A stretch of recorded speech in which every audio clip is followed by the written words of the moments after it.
안녕하세요. 만나서 반갑습니다. 오늘 7월 25일 중고등부 중고제자학교 함께 강의를 함께 들어보려고 합니다. 이번 강의는 지난주에 이어서 이사야서에 대한 말씀을 우리가 풀어서 어떤 말씀들이 있었고 또 어떤 특징들이 있었는지를 좀 알아보고자 합니다. 그래서 이사야 공략법 두 번째 시간을 함께 나눠보고자 합니다.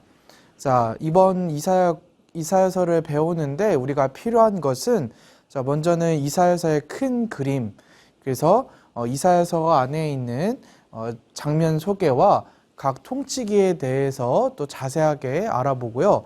그리고 마지막으로 이 큐티를 어떻게 해야 될지 우리가 공략법에 대한 것을 간단하게 소개하고자 합니다.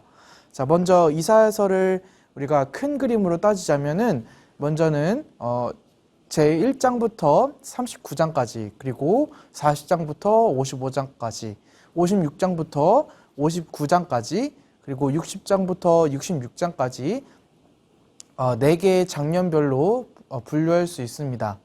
자, 먼저 1장부터 39장까지를 제1장이라고 한다면 유다와 각 이방 나라의 심판에 대해서 선포하고 있습니다. 그래서 그때는 아수르의 통치 기간을 의미하고 있습니다.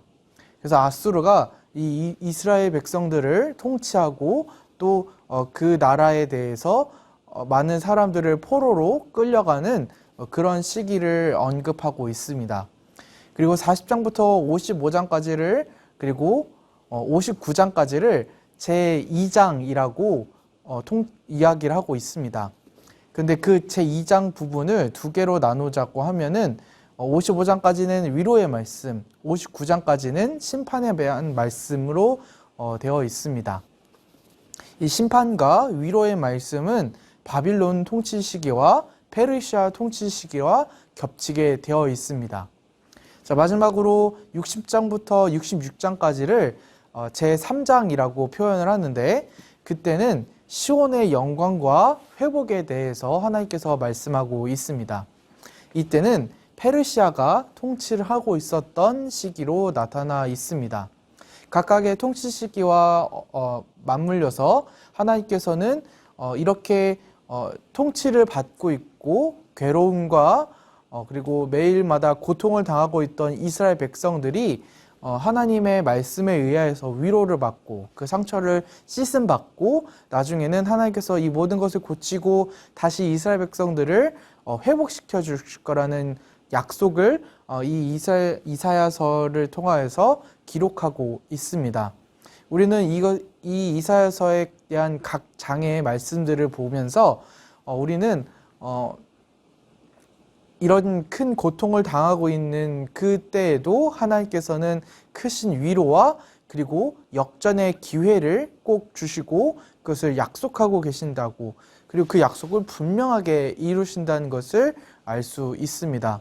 여러분들이 고통을 당하고 있고 위로가 필요한 상황이 있을 때마다 오늘의 말씀을 보면서 하나님께서는 우리에게 큰 위로와 안식을 주실 거라는 것을 알고 넘어가는 우리가 되길 바랍니다. 자, 이렇게 이사야서에 대한 것을 우리가 총 배웠는데요. 이사야서를 배우면서 우리가 결국에 알아야 될 것은 우리가 심판과 파멸이 아닌 하나님께서는 크신 위로와 회복을 약속하고 계신다는 것을 우리가 알아야 합니다. 우리가 코로나로 인하여서 많은 고통과 고난을 당하고 있고 또 많은 위로가 필요한 상황인데, 그러한 상황에서도 하나님께서는 회복과 위로를 분명하게 우리에게 약속하고 계신다는 것을 알아야 될 것 같습니다. 자, 두 번째로 고난받는 종의 노래를 읽고 그리스도인의 삶을 새롭게 다짐하게 만든다는 것을 이사야서를 통해서 알 수 있습니다. 고난받는 종의 노래라는 것은 이사야가 이 이스라엘 백성들을 대신하여서 지금 고난받고 있고 페르시아와 또 아수르라는 큰 제국에 의해서 고난받고 통치받고 있는 그 이스라엘 백성들의 고난을 노래로서 풀어서 하나님께 기도하였던 내용인데, 이러한 노래를 통하여서 우리 그리스도인은 어떻게 삶을 살아야 할지 그것을 다시 돌아보게 되는 것입니다. 고통을 당하고 있지만 그 고통 가운데서도 하나님께서는 크신 역사를 보여주신다는 것을 이 고난의 종의 노래를 통해서 우리가 알 수 있다는 것입니다. 자, 마지막으로 세 번째에서는 우리가 마침내 하나님이 회복하실 큰 기대와 큰 약속을 우리가 바라보고 있다는 것을 알 수 있습니다. 우리는 지금도 이렇게 고통과 고난을 받고 있는데 이런 고통과 고난 가운데서도 하나님께서는 분명히 우리를 회복시킬 것을 우리는 알 수 있습니다. 우리가 이렇게 회복을 바라고 있을 때 하나님께서는 분명히 우리를 위하여서 위로하시고 회복하실 것을 믿습니다. 여러분들, 이사야서 말씀이 굉장히 어려울 수 있을 텐데 이 말씀을 통하여서 우리가 회복과 또 신앙이 자라나는 또 여러분들이 되시길 바랍니다. 자, 함께 이제 이사야서를 읽었던 말씀에 대해서 함께 정리하고자 합니다. 이번 주는 44장부터 48장까지의 말씀을 우리가 읽었을 텐데요. 그 이번 주에서는 말씀들을 통하여서 두 가지를 찾아볼 수가 있습니다. 자, 먼저는 우상을 버려야 한다는 것과 우리의 하나님은 크신 하나님이십니다 라는 것을 우리가 이번 주 말씀을 통해서 알 수 있습니다. 이 두 가지는 공통적인 것은 우상을 이제 이스라엘 백성들이 믿고 있었고 그 이스라엘 백성들을 그 죄를 하나님께서는 물으시면서 그 우상을 믿는 것이 옳지 않음을 논리적으로 하나님께서는 반박하고 그들을 깨우치고 계신다는 것이 이번 주 말씀이었습니다. 자, 첫 번째로 우상을 버려야 합니다 라는 제목을 가지고 어떤 깨우침을 우리에게 주셨냐면 하나님의 말씀을 듣지 않던 이스라엘 백성들에게 하나님은 다시 돌아오라 라고 하나님께서는 말씀하고 계십니다.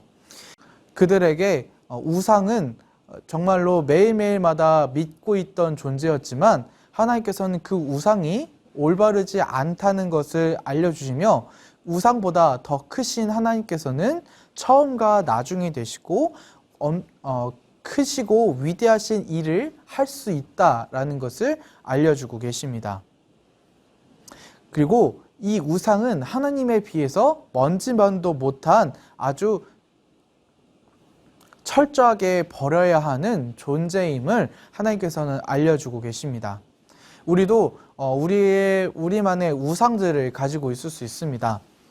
굳이 우리가 신상이나 어떤 모형을 믿지 않더라도 하나님보다 더 믿고 하나님보다 더 의지하고 있다라는 것은 그것이 바로 우리의 우상이 될 수 있습니다. 우리는 우리가 믿고 있고 우리가 신뢰하고 있는 그 모든 것이 하나님보다 더 높지 않아야 합니다. 오직 우리는 하나님만 믿고 하나님만 신뢰하며 하나님만 따라야 한다는 것을 여러분들이 아시길 바랍니다. 그래서 우리들의 우상을 버려야 한다는 것을 이번 주 말씀을 통해서 알 수 있습니다. 자, 두 번째로 하나님은 크신 하나님이십니다. 우리가 첫 번째 말씀을 통해서 크신 하나님을 이제 알게 되었는데 두 번째 강도사님 가지고 온 이 말씀을 통해서 더 크신 하나님을 알 수 있게 됩니다. 자, 자신의 고통 때문에 우리의 하나님을 낮추거나 하나님이 못하다라고 생각하면 안 됩니다. 내가 고통을 당하고 있다고 해서 이 고통을 하나님께서 모든 것을 씻어낼 수 있고 이 고통을 다 치우실 수 있는 분이 하나님이신데 우리는 기도하지도 않고 하나님께 물어보지도 않고 단순히 내가 고통을 당하고 있다라는 그 사실만으로 하나님을 신뢰하지 않고 하나님을 더 낮춥니다. 나의 고통보다 그 상황을 다 바꾸지도 못하실 그런 하나님으로 만들어 버립니다. 하나님은 온 세상을 창조하신 분이십니다. 우리는 하나님의 말씀에 반응하며 하나님께서 이 모든 것을 바꿀 수 있다라는 것을 우리가 인지함으로써 하나님께 매달리고 하나님을 신뢰하고 하나님께 기도할 수 있는 여러분들이 되시길 바랍니다. 하나님은 우리에게 크신 구원과 크신 약속과 크신 위로를 주시는 분입니다. 그 하나님을 신뢰하며 오늘 이번 한 주간도 여러분들이 살며 다음 한 주간도 이 말씀으로 살아가실 수 있는 우리 중고제자 모든 여러분들이 되시길 바랍니다. 우리 다음 주 이 시간에도 만날 텐데 여러분들 이 중고제자 강의를 꼭 보시면서 여러분들이 항상 하나님과 늘 동행할 수 있는 여러분들 되시길 바랍니다.